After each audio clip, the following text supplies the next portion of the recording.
What's up, Make Pop Music? It's Austin here from Austin Holt Audio and Visual and Make Pop Music. And today I wanted to do a video to actually show you guys how to go ahead and print your stems. And this is going to be good if you're either a producer hiring a mix engineer, or if you're the mixing engineer that's going to be bouncing the stems for the client to have afterwards, or if you're an artist that's bouncing your stuff just to send off to any other producers or anything like that. So everybody should know how to print their stems. It's really, really easy if they're organized and labeled and everything is, good to go the first time. That way you don't have to go back and forth a million times.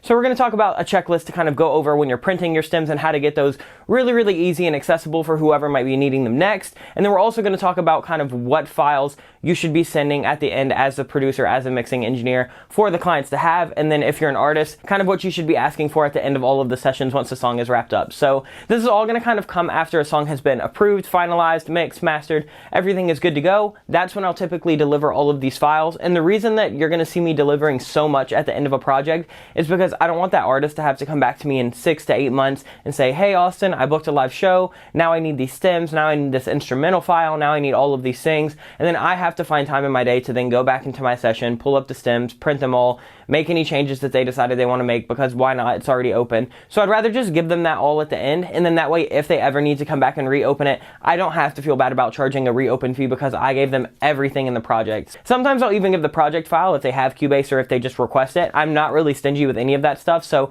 you'll see that at the end of the projects I'm always going to be sending them the stems and then just the file checklist that we're going to be going over. So without further ado, let's just go ahead and hop into the DAW and see what they're getting. So we're in the session now. I'm going to go through, I know I've done a session template and I've kind of showed you what my workflow is like in terms of grouping and bussing and all of my different folders and color coding and everything like that. So I'm not going to go over that too much, but I do just want to kind of run through it really quickly to show you how I organize everything in my session and why I do and how that kind of correlates to processing your stems. And then we'll actually go into how to bounce your stems, and then once we do that, we'll actually talk about what different kind of file variations and file types you might want to consider providing. So let's just go ahead and look. I do sort everything into actual folders in my group, and the reason I do this is just because when you're getting up to 100, 150 tracks on some of the bigger sessions, it's really easy to lose stuff in those, and so I really prefer to have everything in a folder and color-coded. And we're going to get to a couple good points that I'll tell you specifically with like naming and organizing and everything like that for all these layers. But as you can see, everything's super tidy, and everything in this drum folders will come to this drum bus. Everything in the bass folder will come to the bass bus. Everything in the synth folder will come to the synth bus. And why I do that is because when I go to print stems, I can easily just print drum stems, bass stems, synth stems, lead vocal stems, background vocal stems, and effects stems. And if an artist doesn't have a ton of time or a ton of knowledge to put together their backing tracks, they've at least got those 5 different categories where they can kind of pick and choose whatever they want. And if they need to get more nitty gritty, they'll have the individuals. Let's go ahead and just talk about how I've organized and labeled everything, because that is going to matter so much for printing your stems. So typically what I like to do is I'll lead with this little letter right here, and that's basically going to say what group that belongs in. And this is really, really helpful because once you print all these, all of the Ds will be together. So when people drag that in, they can easily just start routing these and bussing these all to the same area. And they don't have to go through and actually organize them. They're already done in their little groups. So we'll have like D kick, D snap 1, D perk 1, D perk 2, D snap 2, D hats, D rim hit. And the reason that I want to name everything as easily as possible. So a snap is simply a snap. You'll see as we get to some of these synths that you have to be a little bit more creative. And I would rather somebody tell me exactly what it is, like reverb pluck 1, rather than being like wavy whale noise, just because to me that's not really going to tell me what that is in a song. So if they start referring to that as a mixing reference, if they're like, yeah, but can you turn down wavy whale noise or whatever, you're not going to know what it is. So I'd rather just name everything like this. So then when they have it, they can just go through and they'll know exactly what it is. They'll be like, okay, well, I want that reverb pluck sound in my live stems. So they'll have it right here. It's just this little guy. But the reason that I do all of this is because it takes a lot of time out of actually sorting your session once you pull everything in. So the first tip is definitely go ahead and name everything pretty accordingly and go ahead and organize it accordingly. And then the second thing is going to be make sure that when you print your stems, you're printing them, especially if you're printing them as a final mix, or you're printing them for a remix or something like that. Print your stems with everything on them. You don't want to print your dry stems because people should be able to kind of drag these into their session once you print this, and it should be able to sound pretty similar to what yours is going to sound like without any bus processing or master processing. So go ahead and print everything on it. If you're sending it to me to mix personally and you've produced it, I'm probably going to want everything on it that was a creative choice, and anything that was like a mixing choice you can go ahead and pull off. So like people ask vocals all the time because, like, for instance, you've got like these high harmonies right here, or you'll have something like this big reverb where they might be mixed a little bit more stylistically rather than something just like a main vocal that really just needs a clean mix. So if it's something that you've done stylistically, go ahead and leave it on, even if you're sending it to the guy to mix. If it's something where you've tried to like compress and EQ to tighten it up, you can go ahead and take that off just so they have a pretty clean template to work with. But if it's something that's actually a piece of the sound, go ahead and just keep that on, because I would rather figure out how to mix someone's, you know, saturation in the mix that they wanted, rather than figure out what saturation they want, remake that, and then have to tweak it from there. So yeah, if there's any issues, your mixing engineer will just ask you to send the dry stem. Other than that, go ahead and print your stems with everything on them, except for maybe like the main vocals and background vocals. But that's pretty much it. Once you do that, another main thing that you want to check is that you're actually starting all of your stems at the beginning of your session and they're ending at the end of your session. So most DAWs will have kind of an in and an out point. Cubase does. I believe Logic does as well. And then Cubase is really, really easy with printing stems. All you really have to do is go to export, mix down, and then you can go to export multiple channels. You can just select your little section right here, and then you just go through and you select whichever tracks you want. So when I'm printing stems, I will always print the individual tracks. So all these little guys right here, like D-kick, D-snap, D-perk. And then what I'll also do is I will print the buses. That way they'll have all the drums together if they want them, all of the synths together if they want them. You'll see it up here. This is where you would do that. And then I also go ahead and print all of the effects channels, because all of these vocals will print dry. So this main vocal right here is actually going to print like this, because the rest of these are synths. So you want to make sure that you're printing that synth. That way they can actually go ahead and mix that into taste. Or you could just go ahead and print the vocal bus, kind of as we talked about earlier right here. Just go ahead and print that whole bad boy, because that's where all of my synths are ending up. So if you're printing this, you're going to get the synths. If you're printing just this main vocal, it's not. It's going to be totally dry. So once you've got everything kind of named, labeled, you're starting and stopping at the right points, you've got all of your buses and everything selected, then you just have to figure out what kind of file format you want. If I'm just sending final files to like a client, or if I'm sending them to a mix engineer, I'll figure out which the mix engineer needs. Sometimes a mix engineer will ask for 44 or 48 or 96, and they'll want, you know, 24-bit or 32 float. If you're sending it to somebody else that's going to be actually like mixing these, mastering these, go ahead and ask them whatever they prefer, just because they probably have their DAW set up a certain way. Otherwise, when I'm printing like finals just for somebody to have on file, I'll just send 44.1 24-bit, because that's pretty much like universally accepted. If they need a 48 bounce, I mean, I can, but I just prefer to do this just because this is typically what everybody's going to be mixing in anyway. So that's pretty much it for actually mixing your stems. Make sure all of your names, your naming scheme is set up nice. I typically just do channel name, but sometimes I'll go ahead and do like channel number, just so people have it. So this would be like drum 73. But channel name is typically enough. And then that's really all it is for stems. So just go ahead and make sure everything's labeled, make sure all of your stuff is left on and edited, make sure that you have your in and out point selected, and then make sure that you're printing everything that you actually need and organizing that into some kind of folder that you can send them. Then once you do that, we'll go ahead and open up this folder. There are a couple different file variations that I personally like to send when I'm wrapping something up. So let me just go to somebody that I just wrapped up the other day.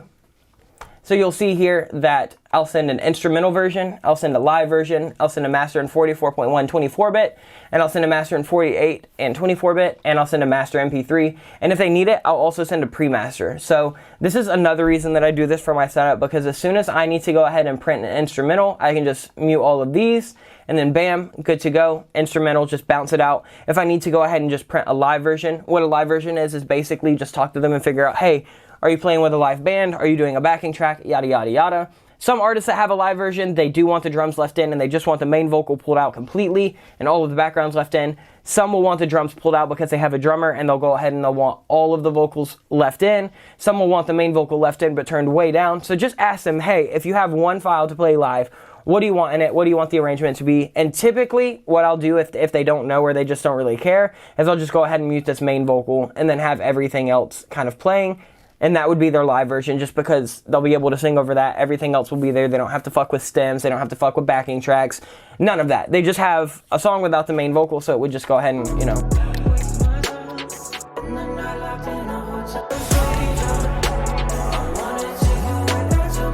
So they'd be able to have that live, and you can even drag the, you know, the vocals down a couple dB if you want.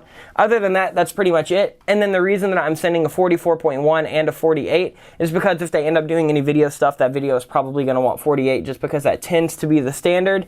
And if they're going ahead and sending it to TuneCore or DistroKid or anything like that, they're going to want 44.1.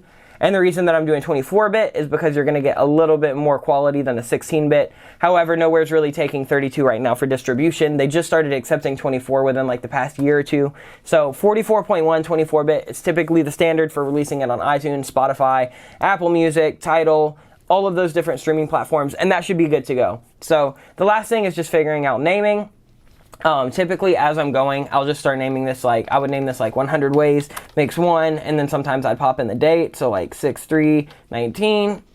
Or, you know, once we wrap it up, I'll just go ahead and say Master 44.1, KHZ 24-bit, and I'll let them know when I send this that this is the one that they want to actually go ahead and upload to all of their distribution platforms. Then you can also do some encoding if you're actually bouncing an MP3. And I don't know if every DAW does this, but I know that Cubase does. You can go ahead and insert the ID3 tag. So this one would actually be 100 ways. 100 ways. Bam, you can save that. And then when you export this MP3, whenever you pop it into iTunes or anything like that, it'll just go ahead and tell you everything about the song. Which is really, really nice, especially if you're just sending it to like blogs and stuff like that. So that's pretty much it for printing all of my stems, all of my final session files. I like to give everybody plenty of options. That way they don't have to come back to me in the future and just, they don't have to take their time, take my time. They'll have the MP3, they have all the master waves, they have the pre-master, they have the instrumental, live version, all of the stems if they ever want to remix it or have a different person mix it, or they need to do a different album mix. So it's easier just to get it all out of the way, just get it done. Plus it makes you look really, really nice when you're like, yeah, this is included in my rate. It only takes like 15 to 20 minutes to do all this, and you can typically do other stuff. I'll normally like bounce this stuff and then go on the group and, you know, chat with people on there, or I'll go, you know, return emails, or I'll do stuff like that. So this is just really easy downtime. You can go grab lunch. So there's really no excuse to not be doing this at the end of the project unless you really just don't want to do it. Just make that transparent up front if you're not going to actually send them this at the end. That way they know that that's an extra charge or that that's an extra you know, thing that they need to be looking out for. But that's typically my process of wrapping an actual production up or a mix up, send all this stuff, send the final invoice,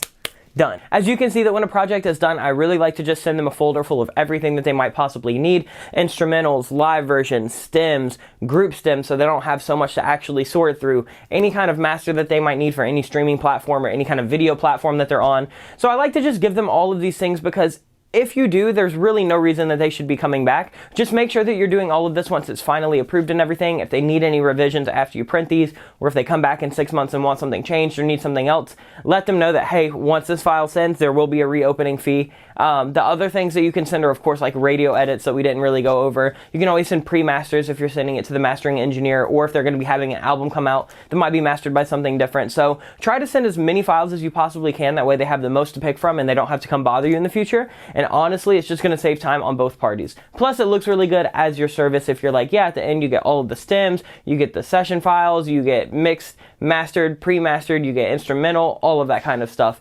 It really just takes a lot off of their plate because they're never worried about having to ask like, hey, can you send the stems? Hey, can you send me a pre-master? Hey, can we get an instrumental bounce? They never feel inconvenient because it's something that you just already offered. So honestly, take 10 to 15 minutes of your day at the end of the mixing session or at the end of the production session and just get all of your files organized, get them printed up. It takes a little bit of time, but the customers and the clients and the artists will all appreciate it, and any producers or mixing engineers or anybody like that that might be opening it in the future will also appreciate the time and effort that you put into organizing everything, labeling everything, making sure that all of the different versions were there. This is definitely my end of project checklist, just to make sure everything is done before I send the final invoice.